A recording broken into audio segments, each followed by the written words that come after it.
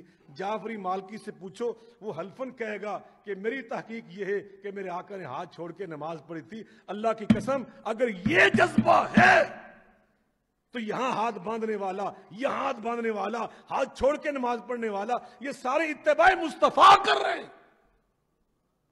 اللہ تو تمہارے اس جذبے کو دیکھے گا کہ تمہارا جذبہ کیا ہے۔ اور اگر اہل حدیث ایتھے ہاتھ بننے اس واسطے کہ حنفی وے کے سڑ جان تے حنفی ایتھے اور لمکا کے پڑھے کہ اہل حدیث سڑ جان، تو اللہ تمہیں کیا ثواب دے گا، کیا اجر ملے گا؟ تو یہ ہمارے تو فقہی اختلاف اتنا ہی، اس سے زیادہ کیا ہے؟ ہم سب اتباع مصطفیٰ میں لگے ہوئے انشاءاللہ۔ اللہ کے فضل و کرم سے اہل حدیث رفع الیدین کرتے ہیں، اہل تشیع رفع الیدین کرتے ہیں۔ بتائیں کس لیے کرتے ہیں آپ؟ ہمارا اس لیے ہم کرتے کہ امام ابو حنیفہ نہیں کرتے تھے تو ہم ضد سے نہیں ہم کر رہے ہیں، نہیں، اللہ کی قسم کوئی ہمیں کسی سے ضد نہیں ہے۔ ہر مسلمان کا جذبہ یہی ہے، ہم نے فاطمہ کے بابا کو راضی کرنا ہے، ہم نے حسنین کریمین کے نانا جان کو راضی کرنا ہے۔ اللہ تو یہ جذبے دیکھتا ہے۔ در دل مسلم مقام مصطفیٰ است۔ ہمارے مہمان آئے ہوئے ایران سے، یہ ان کی خدمت میں شعر فارسی کا پڑھ رہا ہوں۔ در دل مسلم مقام مصطفیٰ است، آبروئے ما زی نام مصطفیٰ است۔ مسلمان کی عزت و ناموس کا سبب صرف یہ ہے ہماری نسبت نام مصطفیٰ کے ساتھ ہے۔ اللہ اس نسبت کو ہمیشہ قائم دائم رکھے، اور اسی کی برکت سے انشاءاللہ امت کے اندر اتحاد قائم ہوگا۔ یہی انشاءاللہ الرحمن انداز چلتا رہا ہماری اس کانفرنس کا، تو اللہ کے فضل و کرم سے اللہ جامع عروۃ الوثقیٰ کو بابرکت بنائے گا، اس کی آواز کے اندر اللہ توانائی پیدا کرے گا انشاءاللہ۔ دامے درمے قدمے سخنے اتحاد امت کے لیے حضرت سید صاحب کا ہم ساتھ دیں گے، ان کے دست و بازو بننا اپنے لیے باعث شرف سمجھیں گے۔ وآخر دعوانا ان الحمدللہ رب العالمین۔ ضیاء اللہ شاہ کے بارے میں سوال کیا گیا ہے، اس کا یزید کے بارے میں موقف، ناصبیت کا عقیدہ۔ یہ شخص گمراہ شخص ہے، دنیا دار شخص ہے۔ عیسائیوں کی محفل ہوتی ہے، وہاں پہنچ جاتا ہے 25 دسمبر کو کرسمس کا کیک کاٹنے کے لیے۔ شیعوں کے محرم کے جلوس نکلتے ہیں یا صحابہ کے خلاف زبان درازی کی جاتی ہے، ان کی مجلسوں میں چیف گیسٹ بن کر پہنچ جاتا ہے۔ دین بھی اس کا برباد، دنیا بھی اس کی برباد، لہذا اس کا موقف اہل حدیث کا موقف نہیں۔ جو یہ بیان کرتا ہے یہ پیسوں کا پتر ہے، جہاں اس کو پیسے ڈالے جائیں وہیں حاضر ہو جاتا ہے۔ کوئی بھی مسلمان عیسائیوں کے ساتھ 25 دسمبر کو ہم آہنگی کے لیے، جب وہ اپنے آپ کو عالم بھی کہلاتا ہو، ان کی 25 دسمبر کی تقریب میں جانا اس کے لیے حرام ہے۔ ایسے ہی دشمنان صحابہ کی مجالس میں جا کر خمینی کی تعریفیں کرنا اور حضرت معاویہ کے خلاف بکواس کرنا، اور ان کے بیٹے کے خلاف بکواس کرنا یہ اہل حدیث کا موقف نہیں. اہل حدیث کا موقف وہ ہے جو علماء کتاب و سنت کے ذریعے سے ان تمام چیزوں کا رد کرتے ہیں. ان اللہ یأمر بالعدل والإحسان وإیتاء ذی القربی. کہیں تو اہل حدیث کے اعلانے والے عقیدہ و منہج کی غیرت سے عاری منہج موازنات کے چیمپئن حافظ محمد زبیر ہیں، HM زبیر، جو سلفیوں کا رد کرتے اور بدعتیوں کی تعریف کرتے ہیں اور اس کے لیے باقاعدہ نہج و اسٹوڈیو بنا رکھا ہے، یہاں تک کہ حزبی اہل حدیث تک اب ان کے خلاف ردود نشر کرنے پر مجبور ہو رہے ہیں.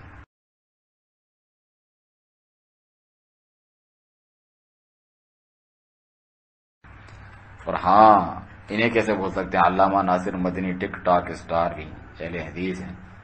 اللہ کی قدرت اور شان ہے جو بدعتی میلادیوں والا انداز اپناتے ہیں، بلکہ شف والے پیر کے ساتھ نبی صلی اللہ علیہ وسلم کے واسطے وسیلے والی بدعتی دعاؤں میں شریک ہوتے ہیں.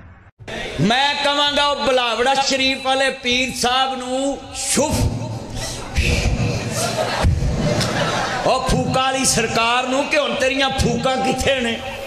کرونا وائرس نہ دنیا مرن دئی ہے تے میں کہاں گا پھوکا والی سرکار اوتھے جو سارے نو تسبیح منکا پھر پھوکا مار مار کے صحیح کرنا تے آج کرونا وائرس نو بھی کو پھوک مار. بس ایک سپیکر نو لا دو، سپیکر تینو کہ چینہ نو منہ کر، چلو کرونا وائرس مکے کانا بھی کینسر مک دے. یہ بیماریاں پھوکا نہ مکن لگن تے پھر ہسپتال قادری بناونے، پھر کلیروی صاحب پھوکا ماری ہوندے نے، میں ماری ہونا. لاہور پریس کلب میں معروف عالم دین محمد ناصر مدنی نے اپنے وکیل عبد الماجد کے ساتھ ہنگامی پریس کانفرنس کرتے ہوئے کہا ہے کہ کرونا وائرس کے حوالے سے بنائے گئے ان کے ایک ویڈیو کی وجہ سے کچھ نامعلوم مسلح افراد نے انہیں غیر ملکی واٹس ایپ نمبر سے کال کر کے کھاریاں کے علاقے میں ایک دعائیہ تقریب میں شرکت کے لیے اپنے ساتھ لے جانے کا کہا اور اغوا کے بعد رات گئے تک مجھے تشدد کا نشانہ بنایا گیا. بہت شکریہ مدنی صاحب، آپ کی بہت خوبصورت آواز ہے، آپ کی نعت مجھے بہت پسند ہے. میں واری واری جاواں ایک بار وہ تھوڑی سی سنا دیں. جی حضور خطیب صاحب نے فرمائش بڑی سونی کر دی، خود بھی سونے نے تے حسن بھی سونے دا ہی بیان کر دیتا ہے. نبی کو دیکھ کر دائیں حضور سے بولی، حلیمہ گود میں لے کر حضور سے بولی، میں ماری ماری جان تو کنا سونا ہے. حضور کے نقش قدم پہ چل کر عالم اسلام کے مسلمانوں کی ہم سب کو مل کر خدمت کرنے کی توفیق عطا فرما. عالم اسلام کے مسلمانوں کی خیر فرما. یہ جو وبا ہے پوری دنیا کے اندر، یا مالک الملک اپنے محبوب علیہ الصلوۃ والسلام کے صحابہ کے وسیلہ سے، حضور کے اہل بیت کے وسیلہ سے، حضور کی ختم نبوت کے وسیلہ سے تمام عالم اسلام کے مسلمانوں کو نجات عطا فرما. ان کے یہ علماء پیس ٹی وی کے گمراہوں کے ساتھ تعاون کرتے اور تائید کرتے ہیں. دراصل سیاسی کشمکش میں دین شریعت کے نام پر داخل ہو کر جماعتوں کا یہی حال ہوتا ہے، خواہ بہت بڑے علامہ اور فضیلت الشیخ ہی کیوں نہ ہوں. جیسا کہ آپ نے پچھلی ویڈیوز میں بھی دیکھا کہ دیوبندی، بریلوی، شیعہ سب بھائیوں آؤ حکومت کے خلاف بغاوت کرتے ہیں، کسی سے کوئی جھگڑا نہیں، اور باقی بعد اہل بدعت اور گمراہوں کو کچھ کہتے ہی نہیں. اسے وہ اعتدال اور فرقہ واریت سے پاک حکیمانہ دعوت کا نام دیتے ہیں، جو کہ گونگے شیطانوں کی طرح مجرم ہیں جو باطل کا رد نہیں کرتے. اور پھر انہیں اخوانی کہلانے سے کیوں چڑ ہوتی ہے کہ حقیقی سلفی ہماری جماعت جمعیات والوں کو اخوانی کہتے ہیں. جناب کہ اخوانی منہج نام ہی اس کا ہے کہ عقیدے کی بنیاد پر لوگوں سے ولا اور برا یعنی دوستی و دشمنی چھوڑ کر سب کو بس جمع کرو، اور یہی ان کا بھی منہج و منشور ہے. تو اسی کو اخوانیت کہا جاتا ہے، نہ کہ لازماً کوئی مصر کی اخوان المسلمین میں جا کر رکن بنے. اور جو یہ ہیں چنانچہ شروع سے جمعیت کا یہ منہج ہے رہا ہے، اس کا اقرار کرتے ہوئے واضح کرتے ہیں مولانا محمد اسماعیل سلفی صاحب اپنے جو ہے نگارشات میں. چنانچہ مولانا محمد اسماعیل سلفی اپنے مضمون اپنے نگارشات میں اس کے حوالے میں فرماتے ہیں کہ دینی جماعتوں کے اتحاد کے لیے مرکزی جمعیت اہل حدیث کا مسلسل طریقہ کار تمام دینی جماعتوں کے رہنماؤں سے دربندانہ اپیل۔ اس میں وہ بتاتے ہیں کہ اس فیصلے کا شائع ہونے کے بعد ہمارے بعض کرم فرماؤں نے کچھ اس انداز میں تنقید کی گویا جماعت اہل حدیث کا یہ اقدام اسلامی تعلیمات یا اسلامی مقتضیات کے خلاف ہیں۔ جماعت اہل حدیث کے شان شانی یعنی بدعتیوں سے جو راہ رسم میل ملاپ اور مشترکہ مقصد کے لیے کرتے ہیں، تو کہتے ہیں کہ اسے تمام دوستوں کی واقفیت نیز تمام قارئین الاعتصام کے لیے ضرورت محسوس ہوئی کہ مرکزی جمعیت اہل حدیث کی اس بارے میں اس کی پالیسی کو جو مسلسل 1952 سے چلی آ رہی ہے، کوئی نیا منہج نہیں ہے جس کو میں اخوانی کرا دیں، اور اس کی تفصیل پھر یہ آگے بیان کرتے ہیں۔ کہتے ہیں کہ مرکزی جمعیت اہل حدیث تمام لادینی طاقتوں کے مقابلے میں دینی رجحان رکھنے والی جماعتوں کے متحدہ محاذ کے لیے سعی و کوشاں رہی ہے، اور بغیر کسی امتیاز اور خصوصیت کے تمام دینی جماعتوں کو مشترک مفاد اسلامی کے لیے دعوت اتحاد دیتی رہی ہے۔ اس تعلق سے بڑی اچھی بات شیخ صالح الفوزان حفظ اللہ نے اس اخوانی قاعدے کا رد فرمایا کہ عقیدے کے اختلاف کو نظر انداز کر کے آپس میں تعاون کریں۔ پھر اس بارے میں بہت پیاری مثال بیان فرمائی۔ آپ فرماتے ہیں کہ ممکن ہی نہیں کہ ملحدوں، زندیقوں اور کافروں کا سامنا کر سکیں جبکہ ہماری اپنی حالت یہ ہو، یعنی یہ ناممکن ہے۔ یہودیوں نے کیا کہا تھا رسول اللہ صلی اللہ علیہ وسلم سے جب انہوں نے بعض لوگوں کی طرف سے غلطی دیکھی کہ کہا بے شک تم لوگ شرک کرتے ہو اور کہتے ہو جو اللہ تعالیٰ اور محمد چاہیں اور کہتے ہو کعبے کی قسم۔ ذرا دیکھیں یہودی ہو کر مسلمانوں پر حجت بیان کر رہا ہے، چنانچہ نبی کریم صلی اللہ علیہ وسلم نے اس سے منع فرمایا، وہ فرمایا کہ لا تقولوا ما شاء اللہ وشاء محمد ولكن قولوا ما شاء اللہ وحدہ وقولوا ورب الکعبہ۔ مسند احمد کی روایت ہے، اس کے علاوہ بھی سنن ابن ماجہ میں فرمایا کہ کہو جو اللہ تعالیٰ اور محمد صلی اللہ علیہ وسلم، یہ نہ کہو کہ جو اللہ تعالیٰ اور محمد صلی اللہ علیہ وسلم چاہیں، بلکہ کہو جو اکیلا اللہ تعالیٰ چاہے، کہو رب کعبہ کی قسم۔ رسول اللہ صلی اللہ علیہ وسلم نے یہ نہیں فرمایا کہ تم یہودی ہو ہم تمہاری بات نہیں مانتے، نہیں، بلکہ اس بات کو اس سے مانا اور اس کلمے سے لوگوں کو منع کر دیا۔ یعنی یہ بات سنت سے ثابت ہے کہ رسول اللہ صلی اللہ علیہ وسلم نے صحابہ کرام رضی اللہ عنہ کو بھی یہ درس دیا کہ یہ بدعقیدگی خواہ کسی بھی طرح اور درجے کی ہو، اس کے ہوتے ہوئے مشرکوں اور اہل کتاب کا سامنا مقابلہ نہیں کیا جا سکتا، بلکہ پہلے اس کی اصلاح ضروری ہے۔ تو اس کی تاریخ بتاتے ہوئے مولانا اسماعیل ظرفی کہتے ہیں سب سے پہلے اسلامی دستور کے مطالبے کے لیے متحدہ محاذ پیش کرنے کی جب ضرورت محسوس ہوئی تو مرکزی جمعیت نے اس آواز پر لبیک کا اور کراچی کے اجتماع میں جو 1952 کے اوائل میں ہوا اپنے نمائندوں کے ذریعے شرکت کی۔ اس اجتماع میں جمعیت علماء اسلام، جمعیت علماء پاکستان، جمعیت اہل حدیث، جماعت اسلامی، غرض دیوبندی، اہل حدیث، بریلوی، شیعہ اور سنیوں کے تمام فرقوں کے مقتدر علماء نے اس میں شرکت کی۔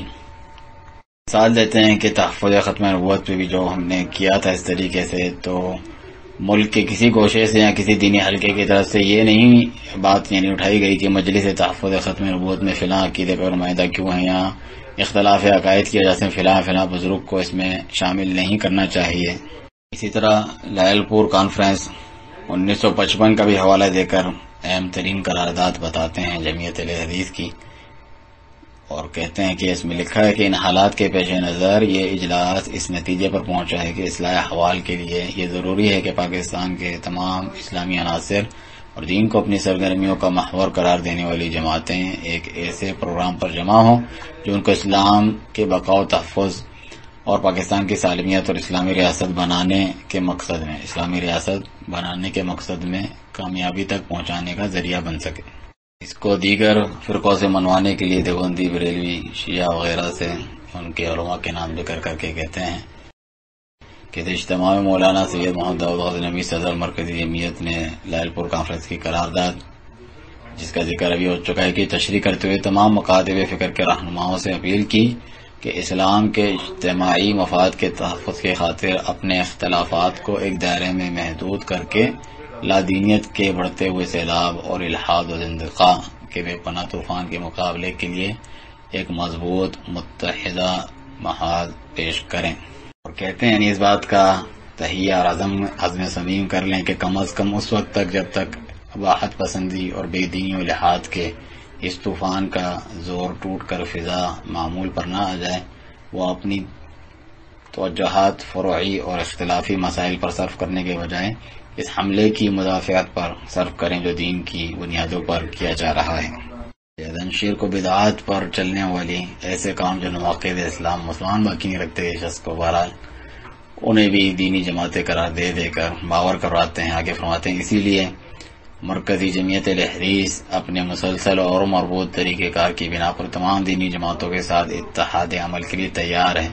وہ دیوبندیوں کی جمعیت علماء اسلام ہو یا بریلویوں کی جمعیت علماء پاکستان، و جماعت اسلامی ہو یا مجلس احرار اسلام، سب کے ساتھ اشتراکی عمل کر کے اباحت پسندوں اور لادینی طاقتوں کے مقابلے میں صف آرا ہونے کو تیار ہیں، اور اپنے اس ناقابل شکست یقین کے اظہار میں ہم کوئی تعامل محسوس نہیں کرتے کہ اگر یہ دینی جماعتیں آپس میں برسر بیکار رہیں تو اس کا فائدہ اس طبقے کو پہنچے گا جو عرصے سے اس ملک کو لادینی ریاست بنانا چاہتا ہے، اور جو اہل علم اور اہل دین کے خلاف عوام میں نفرت و حقارت کا جذبہ پیدا کر کے ان کو مذہب سے متنفر کر رہا ہے، اور جو مختلف دینی جماعتوں کو ایک دوسرے سے دست و گریباں کر کے اسلام کی مجموعی قوت کو ختم کرنا چاہتا ہے۔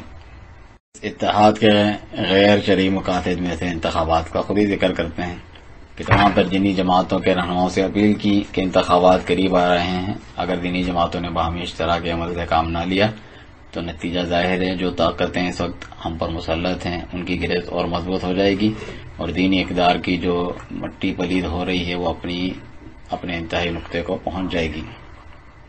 اسی طرح کہتے ہیں کہ موجودہ حکومت مغربی پاکستان نے جب شیعہ سنی اتحاد کے لیے اپیل کی تو تمام جماعتوں کے سربراہوں اور مقتدر رہنماؤں نے اس پر دستخط کیے۔ حکومت نے کمیٹی تشکیل دی تو سبھی جماعتوں کے سربراہوں نے اس میں شرکت کے لیے آمادگی ظاہر کی، تو اسی وجہ سے چنانچہ کمیٹی میں مولانا ابوالحسنات صاحب، مولانا احمد علی صاحب، مولانا مودودی صاحب، مولانا داؤد غزنوی صاحب اور دوسرے بزرگ شانہ بشانہ بیٹھے ہوئے نظر آتے ہیں، اور اپنے عمل سے یہ ثابت کر رہے ہوتے ہیں کہ ہم اپنے عقائد کے اختلافات اپنی جگہ رکھتے ہوئے مشترک اور عام اسلامی مفاد کے لیے ایک جگہ جمع ہو کر اور ایک جماعت میں منسلک ہو کر کام کرنے کی صلاحیت رکھتے ہیں۔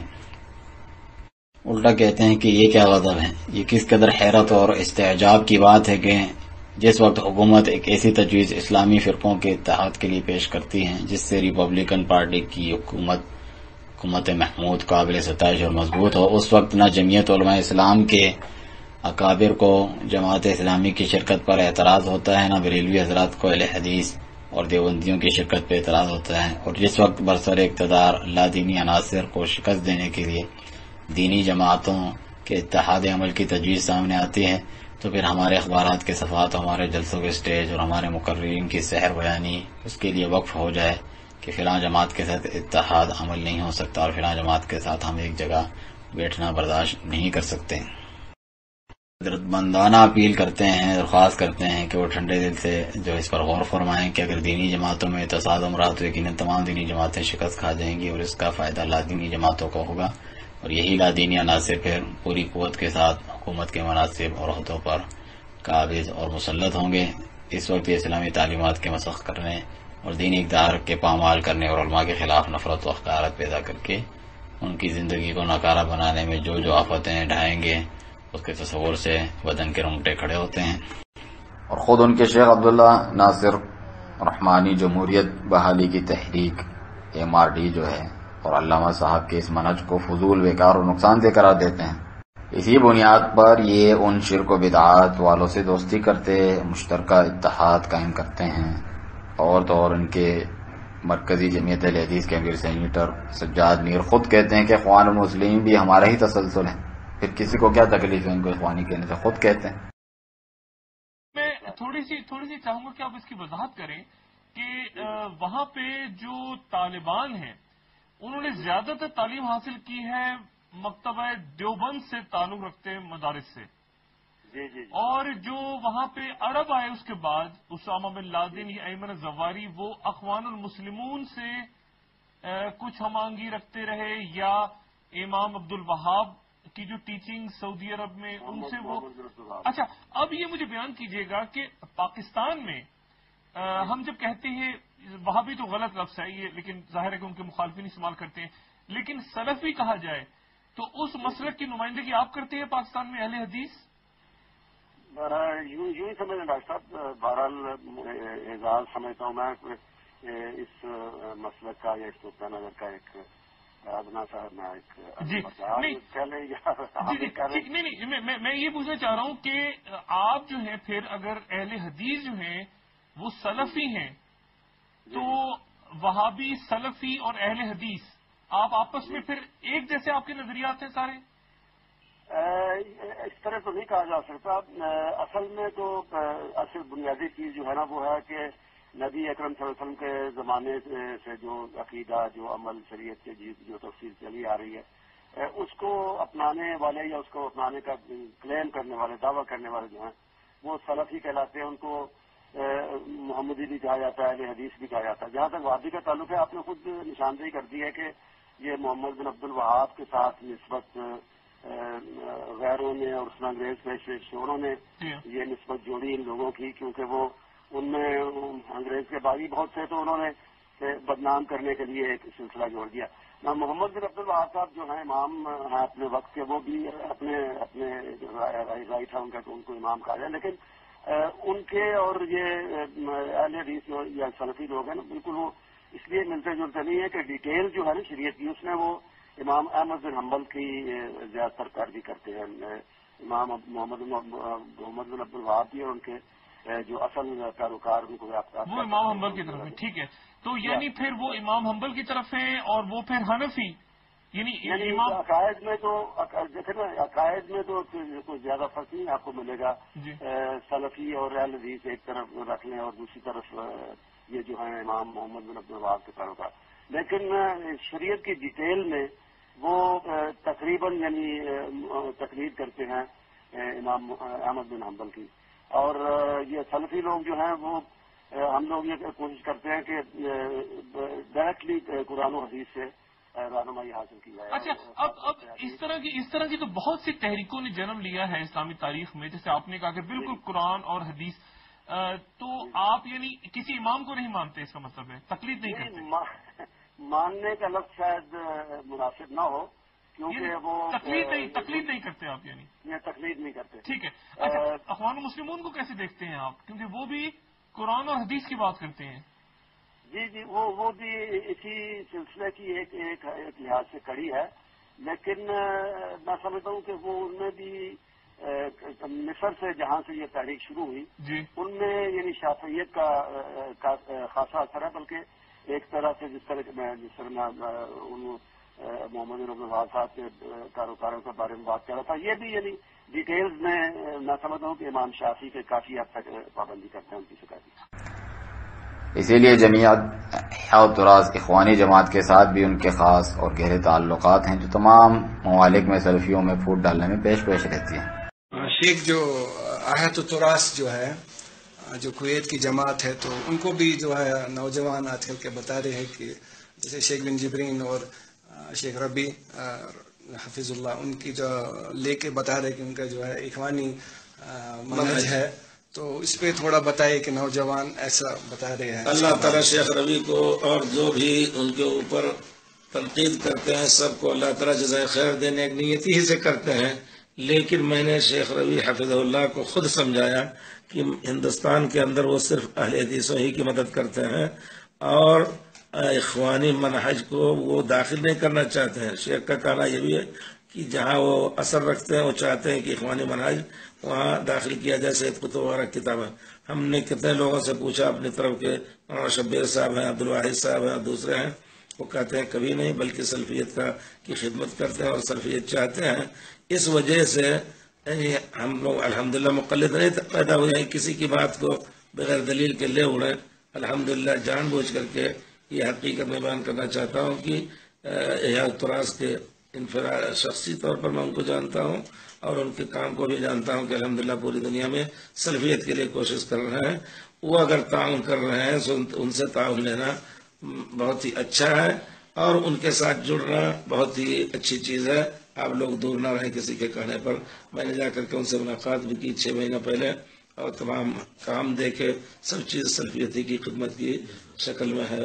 اس وجہ سے لوگ بدنام کرنے کی باتیں کرتے ہیں، لیکن یہ نوجوان جو ہے کچھ لوگوں کی باتیں پتھر کی لکیر سمجھ لیتے ہیں، اسی کو لے اڑتے ہیں. یہ غلط ہے. ہم نوجوانوں کو بھی سمجھائیں گے کہ عقل سے کام لو، حقیقت کو دیکھو، لوگوں سے پوچھو کہ فلاں جگہ انہوں نے مدد کی تو کیا انہوں نے اخوانی منہج اس میں داخل کیا؟ نہیں.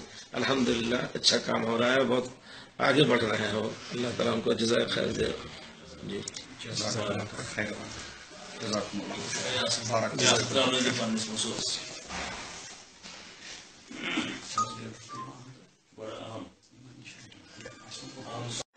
اور اسی تعلق سے شیخ ربیع المدخلی حافظ اللہ کچھ سال پہلے فرماتے ہیں، جیسا کہ ہمارے دوست اور بھائی ساتھی استاد زبیر عباسی حافظ اللہ خود ملنے گئے کچھ برس پہلے شیخ ربیع المدخلی حافظ اللہ سے. تو اس ملاقات کا حال بتاتے ہیں کہ علامہ ربیع نے مجھ سے پاکستان میں دعوت کے حالات کے بارے میں دریافت کیا تو میں نے انہیں بتایا بڑے افسوس کے ساتھ کہ دعوت کمزور ہے اور اچھے حالات نہیں. تو انہوں نے پوچھا کہ ایسا کیوں ہے. میں نے عرض کی کیونکہ جمعیت احاط تراث ان میں داخل ہو چکی ہے اور داعیان سیاست اور پارلیمنٹ میں گھس چکے ہیں، حکمرانوں کی توہین کرنا اور احتجاجی مظاہرات وغیرہ. تو انہوں نے کہا اگر احیاء تراث ان میں گھس چکی ہے تو پھر جو کچھ تم نے ذکر کیا وہ اسی کے منفی اثرات میں سے، اور اس جمعیت نے انڈیا، پاکستان اور ہر جگہ دعوت کو تباہ کر کے رکھ دیا ہے. پھر میں نے ان سے پوچھا ہم ان سے کیسا معاملہ کریں. انہوں نے فرمایا کہ انہیں نصیحت کرو اور اگر وہ اسے قبول نہ کریں تو انہیں چھوڑ دو اور انہیں احیاء تراث میں ہی شمار کرو کیونکہ یہ بدعتی ہیں. یہ 2018 کی بات ہے. الحمدللہ باتیں اور ثبوت تو ان کے بے شمار ہیں، مگر ایک عقل مند اور سلفی عقیدے و منہج کا علم اور غیرت رکھنے والوں کی آنکھیں کھولنے کے لیے اتنا ہی کافی ہے. اللہ تعالیٰ سے دعا ہے کہ ہمیں حق ظاہر کر کے دکھائے اور اس کی اتباع کی توفیق عطا فرمائے، اور باطل ظاہر کر کے دکھائے اور اس سے اجتناب کی توفیق عطا فرمائے. وسبحانک اللہم وبحمدک اشہد ان لا الہ الا انت استغفرک واتوب الیک.